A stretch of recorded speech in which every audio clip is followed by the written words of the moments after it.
ঔপন্যাসিক তথা অসম সাহিত্য সভাৰ প্ৰাক্তন সভাপতি হিতেশ ডেকাৰ জন্ম শতবাৰ্ষিকীৰ সামৰণি অনুষ্ঠান অহা 16 আৰু 17 মাৰ্চত দুদিনীয়া কাৰ্যসূচীৰে সৰ্থেবাৰীত অনুষ্ঠিত কৰিবলৈ লোৱা হৈছে। এই সন্দৰ্ভত আজি এখন সংবাদমেলৰ আয়োজন কৰে। অসম সাহিত্য সভাৰ প্ৰধান সম্পাদক ডক্টৰ উপেন্দ্ৰজিৎ শৰ্মাই সম্বোধন কৰি প্ৰয়াত হিতেশ ডেকাৰ বিভিন্ন সৃষ্টিৰাজিৰ বিষয়ে নৱপ্ৰজন্মৰ মাজত বহুলভাৱে প্ৰচাৰ কৰিব লাগে বুলি মন্তব্য আগবঢ়ায়। লগতে সমাজৰ প্ৰতিটো শ্ৰেণীৰ লোককে আকৃষ্ট কৰিব পৰাকৈ সময় উপযোগী বিভিন্ন পৰিকল্পনাৰ কথাও তেওঁ ব্যক্ত কৰে। এই সংবাদমেলত সৰ্থেবাৰীৰ লগতে এই অঞ্চলৰ বহুকেইজন বিশিষ্ট ব্যক্তিৰ লগতে কেইবাগৰাকীও বিশিষ্ট সাংবাদিক উপস্থিত থাকে। আন্তৰিক কৃতজ্ঞতা অভিনন্দন জনাইছোঁ। পৰম সন্মানীয় সাংবাদিক বন্ধু আমি আমাৰ শ্ৰদ্ধা সম্ভাষণ আমি নিবেদন কৰিছোঁ। অসম সাহিত্য সভাৰ আজিৰ এই সংবাদমেলত উপস্থিত হোৱা বিষয়সকললৈ আমি কৃতজ্ঞতা নিবেদন কৰিছোঁ। ইতিমধ্যে আমাৰ আজিৰ এই সংবাদমেলৰ যি লক্ষ্য উদ্দেশ্য এই কথাখিনি ভাৰতীয় অধ্যয়ন চক্ৰৰ সন্মানীয় সম্পাদক গুণজিৎ চৌধুৰী ডাঙৰীয়াই কথাখিনি ব্যক্ত কৰিছে। গতিকে অসম সাহিত্য সভাৰ আমি প্ৰধান সম্পাদকৰ দায়িত্ব গ্ৰহণ কৰি প্ৰথমতে আমি সভাখনক এক নীতিনিষ্ঠ আদৰ্শৰ দিশেৰে আগবঢ়াই লৈ যোৱাৰ আমি প্ৰয়াস কৰি আহিছোঁ। আৰু এই যাত্ৰাত আমি এটা বছৰ আমি সম্পূৰ্ণ কৰিলোঁ কোনো ধৰণৰ আউল নলগাকৈ। আৰু আমি বুকুত হাত থৈ আমি ক'ব পৰা হ'লোঁ যে অসম সাহিত্য সভাক যোৱা বছৰটোত আমি নীতিনিষ্ঠ আদৰ্শৰ ভেটিত আমি আগবঢ়াই লৈ গৈ আছোঁ। এই ক্ষেত্ৰত আমাৰ শাখা সভাসমূহ, জিলা সভাসমূহ, আমাৰ অসম সাহিত্য সভাৰ কেন্দ্ৰীয় বিষয়ববীয়াসকলে সন্মানীয় সভাপতি, উপসভাপতি প্ৰমুখ্যে আমাক সহায় সহযোগিতা কৰিছে আমাৰ এই যাত্ৰাৰ। আৰু ইয়াৰ লগত আমাৰ সংবাদপত্ৰ আৰু সাংবাদিক বন্ধুসকলেও আমাক এই ক্ষেত্ৰত সহায় সহযোগিতা আগবঢ়াইছে। গতিকে আমাৰ এই কাৰ্যকালত আমি কেইবাগৰাকীও ব্যক্তিৰ আমি জন্ম শতবৰ্ষ অনুষ্ঠান আমি অনুষ্ঠিত কৰিবলগীয়া হৈছে। প্ৰধানকৈ আমাৰ দুগৰাকী প্ৰাক্তন সভাপতি, আমাৰ জাতীয় জীৱনৰ পৰম সেৱক আমাৰ শ্ৰদ্ধাৰ হিতেশ ডেকাদেৱ জনপ্ৰিয় ঔপন্যাসিক। আনগৰাকী আমাৰ অসমীয়া সাহিত্যৰ জগতখনলৈ প্ৰথম জ্ঞানপীঠ সন্মান কঢ়িয়াই অনা বিশিষ্ট শিক্ষাবিদ, সাহিত্যিক ডক্টৰ বীৰেন্দ্ৰ কুমাৰ ভট্টাচাৰ্যদেৱৰ জন্ম শতবৰ্ষৰ অনুষ্ঠান ইতিমধ্যে আমি অসম সাহিত্য সভাই আমি অনুষ্ঠিত কৰিছোঁ। আৰু এই মুহূৰ্তত আমি হিতেশ ডেকাদেৱৰ জন্ম শতবৰ্ষৰ অনুষ্ঠান ভাগ আমি সুকলমে সম্পন্ন কৰাৰ দিশে আমি আগবাঢ়িছোঁ। গতিকে এই প্ৰসংগত আমি প্ৰথমেই আমি আজিৰ পৰা এবছৰ আগতে আমি ভাৰতীয় অধ্যয়ন চক্ৰৰ ওচৰলৈ আহিছিলোঁ আৰু আহি সেই আশা আমি ব্যক্ত কৰিছিলোঁ যে যিহেতু এই সৰুক্ষেত্ৰী সৰ্থেবাৰীৰ সন্তান আমাৰ জাতীয় জীৱনৰ পৰম সেৱক, যাৰ উপন্যাসে আজি আমাৰ জাতীয় জীৱনত আটাইতকৈ বেছি জনপ্ৰিয়তা অৰ্জন কৰিছে, আমাৰ তিনিটা পুৰুষক সমানে আকৰ্ষণ কৰিব পৰা উপন্যাস হিতেশ ডেকাদেৱে ৰচনা কৰিছে।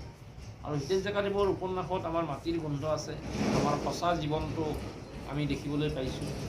বাস্তৱক লৈ হিতেশ ডেকাদেৱে উপন্যাস লিখিছিল আৰু বিশেষকৈ মানুহৰ চৰিত্ৰৰ যি বিশ্লেষণ, সেই বিশ্লেষণৰ এটা আৱেগ হিতেশ ডেকাদেৱৰ উপন্যাসত আমি দেখিছোঁ।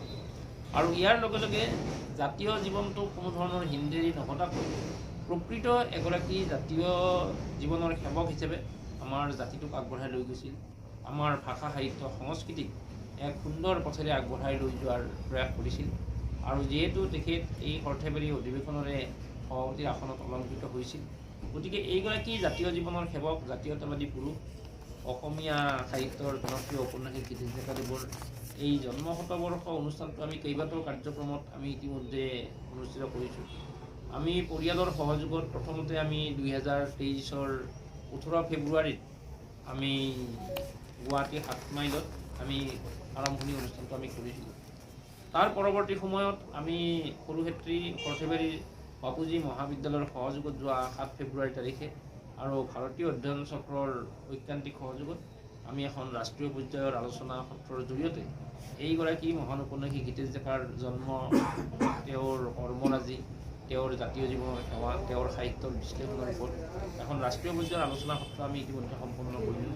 আৰু যোৱা যিহেতু আমাৰ 18 ফেব্ৰুৱাৰী দিনটো তেখেতৰ উপজা দিন আছিল, সেইটো আমাৰ ভাৰতীয় অধ্যয়ন চক্ৰই এটা বিশেষ বক্তৃতা অনুষ্ঠানেৰে খুব সুন্দৰভাৱে এই অনুষ্ঠানটো পালন কৰিছে।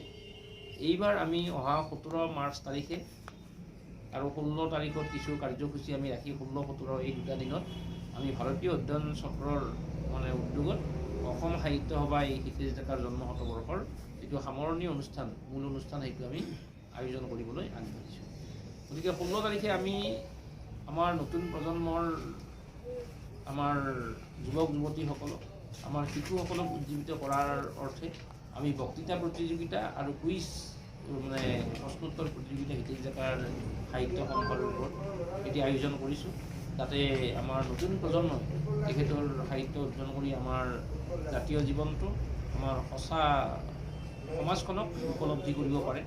আৰু তাৰ লগে লগে আমি 17 মাৰ্চৰ তাৰিখটোত আমি ৰাতিপুৱা অসম সাহিত্য সভাৰ পতাকা উত্তোলনৰ জৰিয়তে স্মৃতিতৰ্পণ আমি সাহিত্যিকগৰাকীলৈ এই শ্ৰদ্ধাঞ্জলি জ্ঞাপন আৰু লগতে শিশুসকলৰ গীত মাত কবিতা আবৃত্তিৰ জৰিয়তে আমি এইগৰাকী ব্যক্তিলৈ আমি শ্ৰদ্ধাঞ্জলি জ্ঞাপন কৰিম।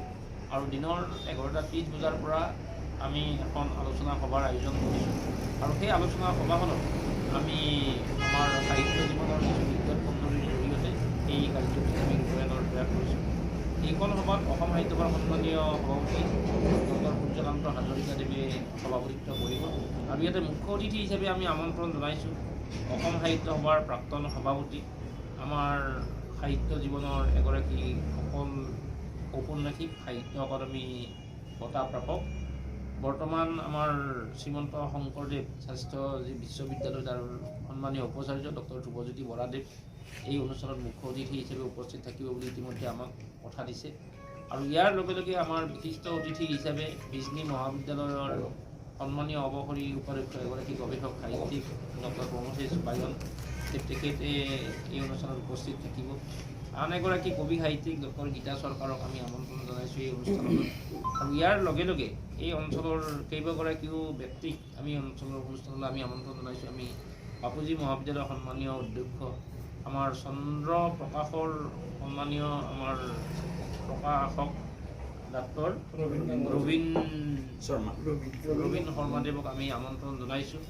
গতিকে ইয়াৰ লগে লগে আৰু যথেষ্ট সংখ্যক ব্যক্তিক আমাৰ সাহিত্য অনুৰাগী ব্যক্তিক আমি আমন্ত্ৰণ জনাইছোঁ আৰু সকলোৱে এই অনুষ্ঠানত অংশগ্ৰহণ কৰি এইগৰাকী জাতীয় জীৱনৰ পৰম সেৱকক শ্ৰদ্ধাঞ্জলি জনাব। তেওঁৰ জীৱন কৰ্মৰ ওপৰত আলোচনা হ'ব আৰু আমি এই ধৰণে আমি হিতেশ ডেকাদেৱৰ জন্ম শতবৰ্ষৰ অনুষ্ঠানটো আমি অনুষ্ঠিত কৰাৰ প্ৰয়াস কৰিম। এই অনুষ্ঠানৰ এটা ভাল দিশ হ'ল যে আমি ভাৰতীয় অধ্যয়ন চক্ৰৰ জৰিয়তে এইগৰাকী সাহিত্যিকৰ জীৱন কৰ্মৰ ওপৰত এখন স্মাৰক গ্ৰন্থ আমি প্ৰকাশৰ প্ৰয়াস কৰিছোঁ আৰু নিশ্চয় সেই স্মাৰক গ্ৰন্থখন প্ৰকাশ হ'ব।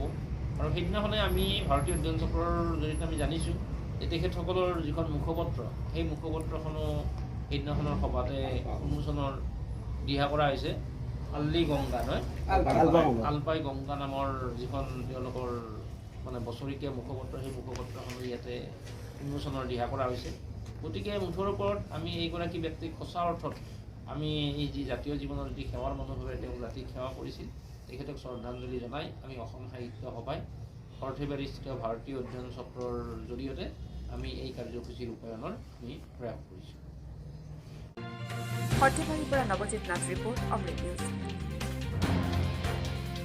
অমৃত প্ৰবাহ অসমীয়া সাপ্তাহিক কাকতৰ ডিজিটেল সংস্কৰণ অমৃত নিউজ, সত্যৰ সন্ধানত অমৃত নিউজ।